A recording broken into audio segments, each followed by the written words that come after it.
Tutto il lavoro parla della mancanza di autorità sull'opera che via via nel tempo perde consistenza. Significa che esiste un gesto che inaugura un'opera senza che l'opera sia fatta come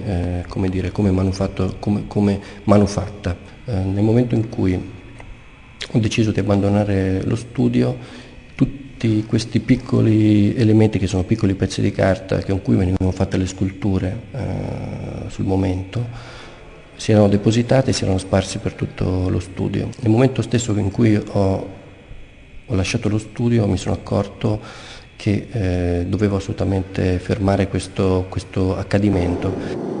Time of the Joy sono 3 accendini che vengono autocombusti su se stessi, quindi rigirati su se stessi, dove la fiamma appunto brucia una parte dell'accendino e in un tempo che è assolutamente time of the joint, quindi assolutamente fuori dai cardini.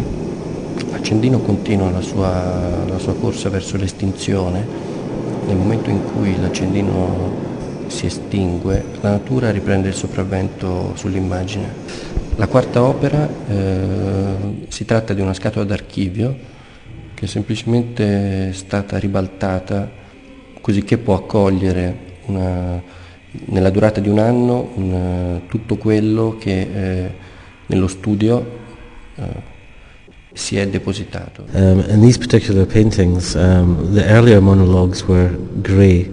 When I say these ones are black, but they were grey and quite olive green. So there was always a reference to landscape in them.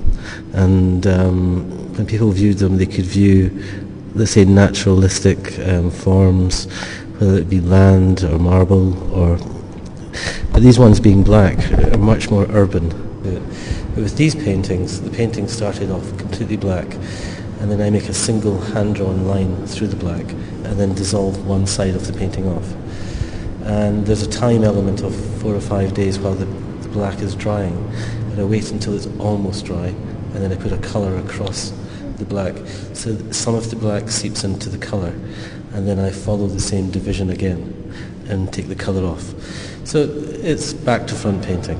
So it retains a sense of, let's say, human fragility, and it also gives the painting its own intrinsic history, and that meaning that the painting is formed through the layers and the reduction of layers, but it feels that the painting has a history of its own.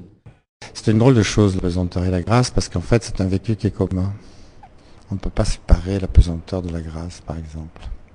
C'est quelque chose que l'on vit au même moment, je pense.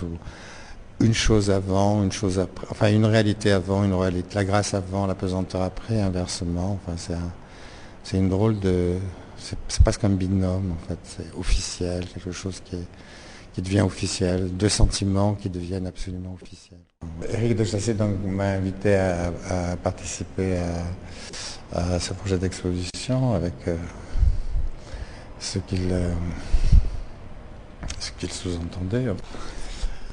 Voilà, donc à partir de ce moment-là, de ce travail qui a été fait, donc on a choisi 5 photographies, on a choisi une pièce faite en laine, une peinture faite en laine, donc la construction et une peinture. À la fois l'histoire de cette pièce, parce que le départ de cette pièce c'était une photographie, des éléments qui pour une photographie, et puis des éléments en carton, et puis qui se sont assemblés. Puis la réalisation d'une petite maquette en contreplaqué et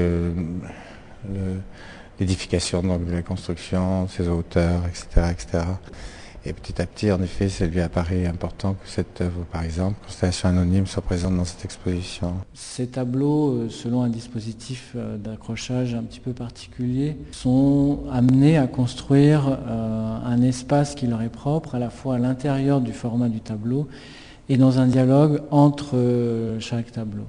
Le travail sur papier est plus intimiste, je dirais, puisque l'écriture du pinceau est en quelque sorte arrêtée par le papier, et visuellement il y a des choses qui sont présentes dans ce travail-là qui sont beaucoup moins visibles, ou des choses plus discrètes sur les tableaux.